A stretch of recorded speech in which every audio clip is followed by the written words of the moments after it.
오늘 우리에게 주신 하나님의 말씀은 열왕기상 1장 5절부터 10절까지의 말씀입니다.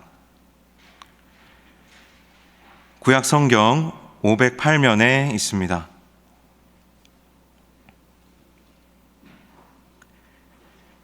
열왕기상 1장 5절에서 10절까지의 말씀을 저와 여러분이 교독하여 읽도록 하겠습니다.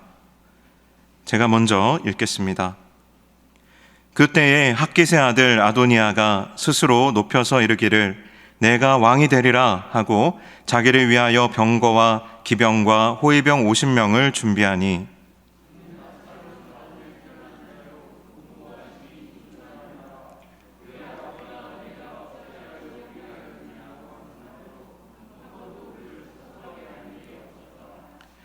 아도니아가 수르야의 아들 요압과 제사장 아비아달과 모의하니 그들이 따르고 도우나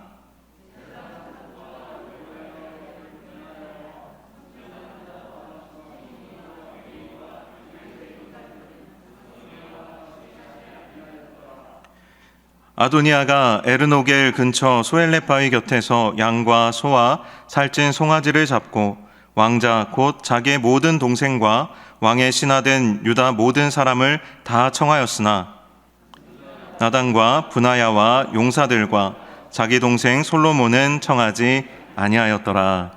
아멘. 네, 오늘 본문에 등장하는 아도니아는 스스로 높여서 왕이 되고자 했던 사람입니다. 이만한 사람이면 우리가 좀 알아야 될 텐데 아마 또 여기 계시는 분들 중에는 내가 다윗도 알고 솔로몬도 알지만 아도니아는 도대체 누구냐 싶은 분도 계실 겁니다. 그가 아마 왕이 되지 못했기 때문에 아마 잘 모르시는 것일 수도 있습니다. 스스로 높였다는 말이 좀 거슬리기는 하지만 우리가 쉽게 아도니아를 비판할 수 없는 것은 그가 왕이 되고자 했던 이유들이 너무나도 합리적이고 또 설득력 있고 자연스러웠기 때문입니다. 먼저 그는 살아남은 다윗의 아들 중에 가장 맏아들인 사람입니다. 일반적인 왕위 계승 서열이 1위라는 겁니다. 대부분의 왕정 국가가 그러하듯이 당시의 중동 지역의 왕가에서도 맏아들이 왕위를 계승하는 것이 일반적이고 설득력이 있었습니다. 아도니아는 원래 네 번째 다윗의 아들이지만 둘째 형이 어려서 일찍 죽게 되고 첫째 형 암논은 이복 여동생을 강간했다가 그 친오빠가 되는 셋째 압살롬에게 죽임을 당하게 됩니다. 그리고 그 일이 있은 후에 압살롬은 그로 인해서 쫓겨났다가 다시 돌아왔지만 앙심을 뿜고 반역을 일으킨 끝에 요압 장군에게 결국 그 또한 죽임을 당하게 됩니다. 그렇게 해서 이 아도니아는 마치 하나님께서 그를 위해서 상황을 열어주신 것처럼 신기하게도 왕위 계승 서열 1위가 된 것입니다. 그리고 아도니아는 용모가 아주 심히 준수했습니다. 아주는 제가 넣은 겁니다. 성경에는 심히 준수했다라고 되어 있습니다. 성경이 보증할 정도면 아마 여러분 짐작하시기에도 그렇겠지만 그냥 잘생겼다 정도는 아마 아닐 겁니다. 보는 사람의 마음을 압도하고 경외감을 일으킬 정도로 카리스마적인 외모라는 말입니다. 절대적인 아름다움은 사람을 감동시키는 또 그리고 굴복시키는 힘이 있습니다. 여러분 그런 거 경험해 보셨습니까? 우리가 연예인들을 지나가다 만나면 그냥 참 잘생겼다 이러기도 하지만 정말로 잘생긴 사람, 정말로 예쁘게 생긴 사람 우리가 보면 왕자다 여신이다 하지 않습니까? 그만큼 상대방을 압도할 정도의 외모가 존재하죠. 아도니아가 바로 그런 외모의 소유자였다라는 겁니다. 그리고 또 아도니아는 당대의 권력을 등에 업고 있었습니다. 당시 최고 정치 권력인 군사령관 요압과 당시 최고 종교 지도자였던 제사장 아비아달이 아도니아를 지지하고 있었습니다. 이것만 봐도 당시 아도니아의 사회 문화적인 영향력이 대단했음을 우리가 알 수가 있습니다. 요즘으로 치면 아도니아가 한마디만 하면 그것이 유행어가 되고 또 아도니아가 한번 걸쳤다고 하면 그 아이템이 날개 돋친 듯이 팔려 나가는 것입니다. 사상 초유의 셀럽이자 또 인플루언서라고 할 수가 있겠습니다. 심지어 아도니아는 평상시에도 전용 병거를 타고 다녔습니다. 그냥 다니는 것이 아니고요. 평상시에도 전쟁에 나갈 때 쓰는 말이 끄는 마차가 아니라 병거를 끌고 다녔다는 겁니다. 왕자들만 타는 병거를 평상시에도 끌고 다녔다는 거죠. 그리고 그것뿐만 아니라 기병과 호위병을 50명이나 데리고 다니면서 사람들 앞에서 자신이 곧 왕이 될 것임을 공공연하게 과시하고 다녔습니다. 다윗은 이미 나이가 많고 병이 들어 이불을 덮어도 몸이 따뜻해지지 않는 상황 정도가 되니까 사람들은 이런 상황 속에서 아도니아에게 더욱 열광할 수밖에 없었습니다. 이쯤 되면 누구도 아도니아의 앞을 가로막을 수가 없겠죠. 오늘 본문 6절에 보면 그의 아버지가 내가 어찌하여 그리하였느냐 하는 말로 한 번도 그를 섭섭하게 한 일이 없었더라 라고 말합니다. 이것은 아도니아가 그 행실이 아주 깨끗하고 완벽했다는 말 뜻이 아닙니다. 그가 행실을 잘했다는 뜻이 아니고 그가 무슨 짓을 해도 내가 곧 왕이 될 거야 라고 말을 하고 다녀도 사실 이게 반역 아닙니까? 그럼에도 불구하고 다윗이 그에게 아무 말도 하지 못했다는 뜻입니다. 그의 기세가 워낙 등등해서 왕인 다윗조차도 그를 건드릴 수 없는 지경에 이르렀다는 뜻이라는 겁니다. 이것에 비해서 우리가 잘 알고 있는 솔로몬은 어떻습니까?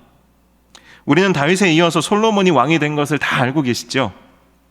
너무 다들 진지한 표정이시긴 하지만 속으로는 다 알고 계시죠? 당시 솔로몬은 다윗의 10번째 아들이었습니다. 왕위 계승 서열도 아도니아에 비하면 한참 뒤에 있는 것입니다. 아직 소년에 불과해서 외모나 카리스마로도 아도니아와 도저히 견줄 수가 없었습니다. 그 유명한 솔로몬의 지혜 또한 그가 왕이 된 후에 1000번제를 하나님께 올려드리면서 그때 받은 것 아닙니까? 그렇게 생각해 보면 당시에는 지혜의 은사도 받지 못한 상태였습니다. 그리고 출신 또한 어머니가 밧세바입니다. 여러분 잘 아시는 우리아의 아내 밧세바, 다윗이 간음죄를 저지르며 아내로 삼은 그런 어머니에게서 태어난 사람이 솔로몬이었습니다. 그러니 어떻게 아도니아와 상대가 될 수 있었겠습니까? 자, 그럼 이런 상황에서 아도니아가 왕이 되는 것이, 여러분 제가 여러분에게 질문해 보겠습니다. 무엇이 문제입니까? 아도니아가 왕이 되는데 무엇이 부족합니까? 왕이 될 이유보다 안 될 이유가 상대가 안 될 정도로 적죠. 없다고 봐도 무방할 만큼. 그의 신분이나 출신이나 능력이나 외모나 인기나 영향력이나 무엇 하나 부족한 것이 없었습니다. 사람들은 아도니아가 가진 것들 중에 하나라도 내가 간절히 얻기를 원하는데 아도니아는 이 모든 것들을 가지고 있었습니다. 그런 그가 왕이 되고 싶지 않았겠습니까? 사람들이 그런 그를 왕으로 삼고 싶지 않았겠습니까? 그런데 여기에 아주 충격적인 반전이 있습니다. 하나님은 그를 왕으로 삼기 원치 않으셨다는 겁니다. 하나님은 원치 않으셨다는 거예요. 사람들은 다 그를 왕으로 삼으려 하고 그도 왕이 되기를 원하였지만 하나님께서는 그가 왕이 되기를 원치 않으셨다라는 것입니다. 아무리 그가 신분과 출신이 좋고 능력과 외모가 출중해도 아무리 인기와 영향력이 많이 있어도 하나님은 스스로 높이는 교만한 자를 하나님의 백성들 위에 왕으로 세우기를 기뻐하지 아니하셨습니다. 하나님의 시선은 아도니아에게 있지 않았습니다. 하나님의 시선은 어린 솔로몬에게 주목하고 계셨습니다. 아도니아가 아무리 능력이 많아 스스로 높여 왕이 되고자 하여도 진리가 되시는 하나님 앞에서 그는 가짜 왕, 곧 모조품에 불과한 것일 뿐이었습니다. 그가 아무리 아버지 다윗을 보고 나도 아버지 같은 대왕이 되어야 하겠다 결심도 하고 다짐하여도, 아무리 왕이 되고자 하여도, 사람들이 보고 따르며 다 그리 되어야 한다고 응원하여도 하나님 앞에서 그는 그저 교만한 죄인이었을 뿐 가짜 왕, 모조품에 지나지 않았습니다. 사랑하는 여러분, 마케팅 용어 중에 혹시 카피캣이라는 용어를 들어보신 적이 있습니까? 이것은 새끼 고양이가 어미 고양이가 사냥하는 모습을 보고 그것을 따라하면서 사냥을 배운 데서 나온 말입니다. 카피캣이라는 말입니다. 좋은 제품이 나오면 이어서 카피캣 제품들이 시장에 많이 나옵니다. 그렇죠? 하지만 잘 아시는 것처럼 카피캣 제품들은 가격은 싸고 또 가성비도 좋은 경우도 있지만 대부분 겉모양만 따라할 뿐이지 사실 사보면 속은 형편없는 경우가 허다합니다. 사람의 인생도 마찬가지입니다. 사람이 아무리 스스로 높이고 명품인 척해도 하나님께서 언약으로 인증하고 보증한 그 인증서가 없으면 모조리 다 모조품이라는 겁니다. 진짜가 아니라는 것입니다. 하나님 보시기에는 모조품에 지나지 않는 경우가 이 세상에 얼마나 많습니까? 사람의 눈에 좋아 보여도 하나님 보시기에는 헛것인 것들이, 그런 사람들이, 그런 인생들이 얼마나 많습니까? 우리가 세상에서 스스로 높이는 이들을 보고 부러워할 필요가 없는 것은 하나님의 눈으로 보시기에 그들은 모조품에 불과하기 때문입니다. 그렇다면 진품으로 살아가는 인생이라는 것은 어떤 것일까요? 바로 솔로몬과 같은 인생입니다. 그는 아무것도 아닌 인생이었습니다. 그러나 그가 소유한 것이 단 하나 있었습니다. 바로 하나님의 약속, 하나님의 언약입니다. 아버지를 이어 왕이 될 사람은 바로 솔로몬 너라는 하나님의 언약입니다. 하나님의 언약은 참 신비로운 것이 사람의 생각과는 다르다는 것입니다. 그리고 처음에는 사람들에게 주목받지 못하는 경우가 허다하다라는 것입니다. 하지만 믿는 이들에게는 분명히 드러나고 반드시 영향력을 나타내는 것이 바로 하나님의 언약이고 우리를 향한, 각 사람을 향한 하나님의 약속입니다. 오늘 본문의 아도니아도 솔로몬이 그런 약속을 받았다는 것을 말은 하지 않지만 알고 있습니다. 여러분 한번 잘 들어보시면 아도니아가 이미 알고 있었다는 것을 알 수 있습니다. 아도니아가 결국에는 아버지 다윗의 임종을 기다리지 못하고 조급하여져서 스스로 대관식을 준비하는 장면이 오늘 본문의 내용입니다. 그는 결국 소엘렛 바위 곁으로 사람들을 불러 모읍니다. 군사령관 요압과 제사장 아비아달뿐만 아니라 모든 왕자들과 왕의 모든 신하들을 다 불러 모았습니다. 그리고 양과 소와 살찐 송아지를 잡아서 잔치를 시작합니다. 그런데 이 소헬렛 바위라는 이 바위는 그냥 단순한 돌덩어리가 아닙니다. 뱀 모양으로 생긴 아주 신령해 보이고 신비롭게 보이는 그런 제단입니다. 그런 돌 제단입니다. 여기서 양과 소를 잡고 송아지를 잡아 연회를 연다는 것은 아주 신령하고 그 영험한 신비로운 분위기를 연출해서 사람들의 마음을 사로잡겠다는 아주 치밀한 계획이 있는 것이죠. 흥분된 사람들 앞에 영적이고 신비로운 아우라가 뿜어져 나오는 분위기를 한번 상상해 보십시오. 환상적이지 않습니까? 그냥 그 자리에 참석한 사람들은 그렇지 않아도 막 흥분이 되어 있는데 사람들이 아주 미치게 열광하는 자리가 되었을 것이 틀림없습니다. 그런데 여러분 잘 보십시오. 여기에 누가 초대받지 못했습니까? 모든 왕자들이 다 초대받고 왕의 모든 신하와 백성들이 초대를 받았는데 그 자리에 초대받지 못한 사람들이 있습니다. 그 사람들의 핵심적인 인물이 바로 솔로몬입니다. 아니 아도니아가 왕자들을 다 초대하면서도 솔로몬을 배제할 수밖에 없었던 이유가 무엇일까요? 아도니아도 솔로몬이 하나님이 정하신 후계자라는 것을 알고 있었던 것입니다. 그 자리에 있어서는 안 될 사람이라는 것을 알고 있었던 것입니다. 이 정도 되면 다윗도 이미 알고 있었고, 이 언약에 대해서 다윗도 이미 알고 있었고, 솔로몬도 알고, 당연히 제사장들도 알고, 신하들도 다 알고 있는 공공연한 사실이었을 것입니다. 그런데도 가짜들은 이 진실을 애써 외면하면서 인간적인 외모와 능력에 미혹되고 허탄한 신하를 따라가려고 하고 있는 것입니다. 이제 이 연회가 끝나면 정말로 아도니아가 왕이 되고, 그렇게 되면 솔로몬은 어떻게 되겠습니까? 바로 죽임을 당하게 될 것이 불보듯 뻔합니다.